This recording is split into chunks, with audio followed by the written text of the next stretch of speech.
সুপ্রিয় দর্শক মন্ডলী, দেশে এবং দেশের বাইরে যে যেখান থেকে শুনছেন, আশা করি ভালো আছেন, সুস্থ আছেন, নিরাপদে আছেন। আমি Mohammad Belayet Hossain, advocate, Bangladesh supreme court. Viewers, আমার ইউটিউব চ্যানেল লিগ্যাল নলেজে আপনাদের সবাইকে জানাই সুস্বাগতম।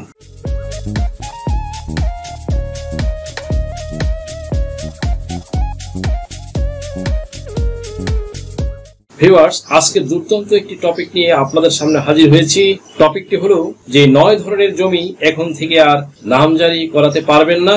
নামজারি করার ক্ষেত্রে এসেছে বিধিনিষেধ, কঠোর বিধিনিষেধ। ভিউয়ার্স, কেউ যদি অবৈধ কাগজ দিয়ে নামজারি করে দেয় বা করে নেয়, তাহলে মন্ত্রণালয় থেকেই সংশ্লিষ্ট বিভাগ তা দেখতে পারবেন। কাজেই নামজারি করার ব্যাপারে সতর্কতা অবলম্বন করা জরুরি। এবার আসুন আলোচনা করি নামজারি কি। নামজারি বিষয়টি প্রণয়ন করা হয়েছে ভূমির মালিকের মালিকানা নিয়ে জটিলতা এড়ানোর জন্য। যখন কোনো ব্যক্তি কিংবা প্রতিষ্ঠান বৈধভাবে অথবা আইনগতভাবে ভূমি বা জমির মালিকানা অর্জন করে সরকারি রেকর্ডে মালিকানার নাম হালনাগাদ করা হয়, আইনি ভাষায় যাকে বলা হয় নামজারি বা মিউটেশন। দ্যাট মিন্স নামজারি বা মিউটেশন অর্থ হলো বর্তমানে থাকা খতিয়ান থেকে নতুন মালিকের নাম সংযোজন করে নতুন একটি খতিয়ান তৈরি করা।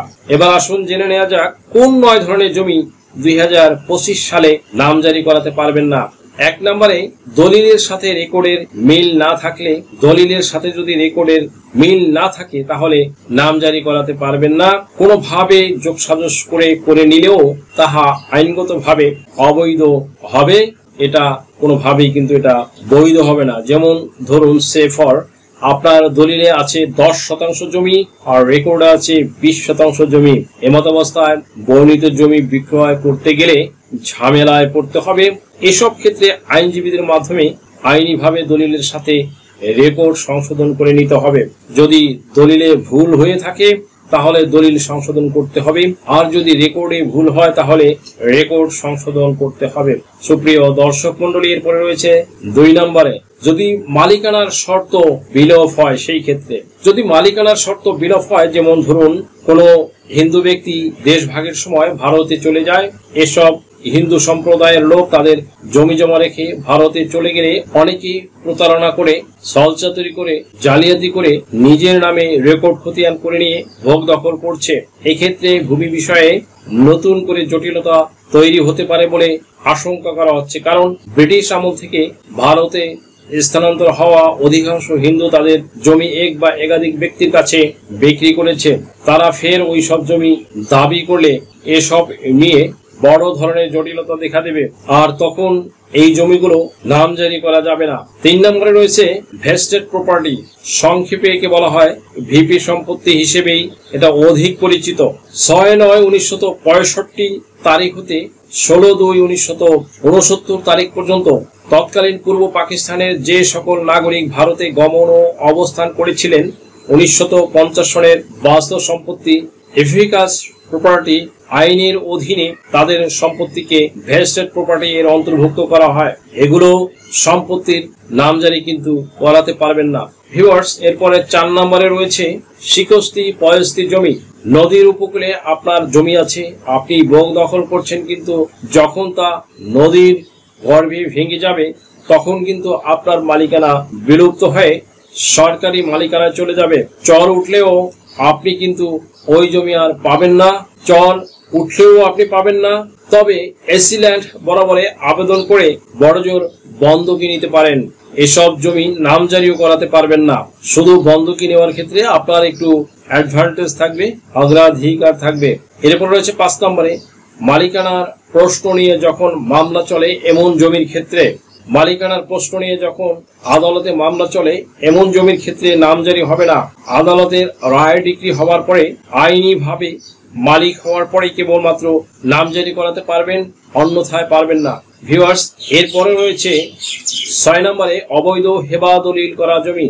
যেমন ধরুন, চাচা তার ভাতিজাকে বা বাবা তার ভাগিনাকে জমি হেবা করে দিলে দলিল বৈধ হবে না, বরং অবৈধ হবে। কেবলমাত্র 14 ধরনের ব্যক্তির কাছে হেবা করা যায়। এই নিয়মের ব্যত্যয় ঘটিলে যদি কোনো হেবা দলিল সৃজিত হয়, সেই অবৈধ হেবা দলিলের বলে প্রাপ্ত সম্পত্তি কিন্তু আপনি নামজারি করাতে পারবেন না। এই সব জমির কিন্তু নামজারি বন্ধ। এরপরে রয়েছে 7 নম্বরে, গেজেটের হিসেবে সিএস খতিয়ানের কোনো জমি একসময় পানি উন্নয়ন বোর্ডের, বিদ্যুৎ বোর্ডের কিংবা অন্য কোনো প্রতিষ্ঠানের জমি ছিল, পরে কোনো এক সময় আপনি আরএস, বিআরএস, সিটি জরিপ নিয়েছেন, এই সব জমি নামজারি করাতে পারবেন না। কেবলমাত্র আইনি প্রক্রিয়া অনুসরণ করে আদালতের রায়, ডিক্রি ও প্রমাণ সাপেক্ষে এটা আপনি করতে পারবেন।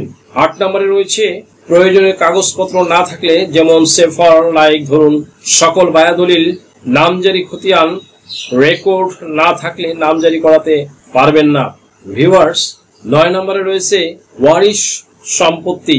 ওয়ারিশ সম্পত্তি হলে বন্টননামা দলিল ছাড়া কিন্তু আপনি সহ উত্তরাধিকারের জমি বিক্রয় করলে উল্লেখ্য যে মৃত ব্যক্তির সম্পত্তিতে ওয়ারিশদের অধিকার জন্মে। কিন্তু এই ওয়ারিশি সম্পদের মালিক হতে হলে প্রথমে একটি বাটোয়ারা মোকদ্দমা করে যার যার অংশ তাকে তাকে বুঝিয়ে দিতে হবে। তারপর যার যার অংশ তার তার নামে নামজারি করে তাকে ভোগ দখল বা বেচা বিক্রি করার নিয়ম। বাট কোনো কারণে ধরুন বাটোয়ারা হলো না, মৃত্যুর পর মৃত ব্যক্তির কোনো সন্তান তার রেখে যাওয়া সম্পত্তি যে কোনো এক জায়গা দিয়ে বাটোয়ারা ছাড়াই বিক্রয় করে দিল, এসব জমি বন্টননামা ছাড়া নামজারি করা যাবে না। সাথে তখন কিন্তু এই দলিলটিও বাতিল হয়ে যাবে।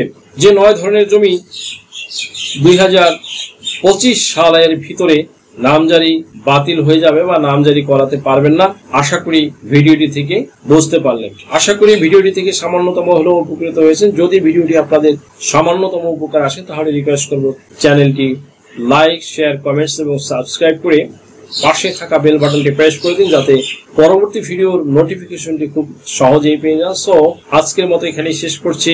দেখা হবে অন্য কোনো দিন, অন্য কোনো ভিডিওতে, অন্য কোনো আইনি কন্টেন্ট নিয়ে। সেই পর্যন্ত সকলে ভালো থাকুন, সুস্থ থাকুন, নিরাপদে থাকুন। আবারও সবাইকে ধন্যবাদ জানিয়ে এখানেই শেষ করছি। আল্লাহ হাফেজ। দেশ ও বিদেশ থেকে যে কোনো ধরনের হলফনামা, এফিডেভিট নিতে চান, কাবিননামা, নিকানামা যে কোনো ভাষায় অনুবাদ করে বিভিন্ন মন্ত্রণালয়, ইসলামিক ফাউন্ডেশন থেকে সত্যায়িত করে নিতে চান, শিক্ষা সনদ বা অন্য যে কোনো ধরনের ডকুমেন্ট শিক্ষা বোর্ড, শিক্ষা মন্ত্রণালয় থেকে সত্যায়িত করে নিতে চান, ধর্ম পরিবর্তন করে কোর্ট ম্যারেজ করতে চান, কুরিয়ার, ইমেইল, হোয়াটসঅ্যাপ, ইমো, মেসেঞ্জারিতে ডেলিভারি নিতে পারবেন। তাছাড়াও সরাসরি এসেও নিতে পারবেন। Mobile number 01724583880। আপনার কি নাম ও বয়স সংশোধনের জন্য হলফনামা প্রয়োজন? এনআইডি, সার্টিফিকেট, পাসপোর্ট, জন্ম নিবন্ধন, দলিলের ভুল সংশোধনের হলফনামা, ধর্ম পরিবর্তনের জন্য হলফনামা, তালাক প্রত্যাহারের জন্য হলফনামা, যৌথ বিবাহের হলফনামা, রেজিস্ট্রি সহ কোর্ট ম্যারেজ, এছাড়া অন্য সকল ধরনের হলফনামা কিংবা এফিডেভিট নিতে আজই ডায়াল করুন 01724583880 নাম্বারে।